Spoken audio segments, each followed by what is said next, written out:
বন্ধুত্ব এমন হওয়া উচিত যার সাথে সমস্ত রকমের কথা বা সুখ দুঃখ শেয়ার করা যায়। এরকম বন্ধুত্ব প্রত্যেকটা মানুষের জীবনে থাকে, আর আমার জীবনেও রয়েছে। তাকে বলে বেস্ট ফ্রেন্ড। আমি জানি না কি বলে, কিন্তু সবাই বলে, আমিও তাই বললাম। আর আজকে আমাদের বাড়িতে ও বেড়াতে এসেছে। আর খুব দেখা কম হয় আর কথাও খুবই কম হয় মাঝে মাঝে, কিন্তু সম্পর্কটা যে আমাদের খুব ভালো।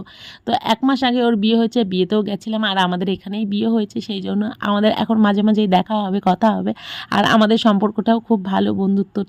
তো মাঝে মাঝে আমাদের এখন থেকে দেখা হবে। আর ওর বাবার বাড়ি যেহেতু খুব দূরে ছিল, সেই জন্য আমাদের সঙ্গে দেখা হতো না, কিন্তু এক কাজের সূত্রে আমাদের বন্ধুত্বটা হয়েছে। তো আজকে আমরা প্রচুর গল্প করলাম, খাওয়া দাওয়া করলাম, ঘোরাফেরা করলাম, তারপরে ওকে আবার বাড়িও পৌঁছে দিয়ে এসেছি। এমন বন্ধুত্ব যেন সারা জীবন থাকে, আর আমাদের সম্পর্কটা যেন এইভাবেই সারা জীবন আমরা একসাথে নিয়ে চলতে পারি। আশা করছি আপনাদের ভিডিওটা খুব ভালো লেগেছে। ভালো লাগলে লাইক, কমেন্ট, শেয়ার করবেন, আর চ্যানেলটা সাবস্ক্রাইব করবেন। সবাই ভালো থাকবেন, সুস্থ থাকবেন। Tata, good night.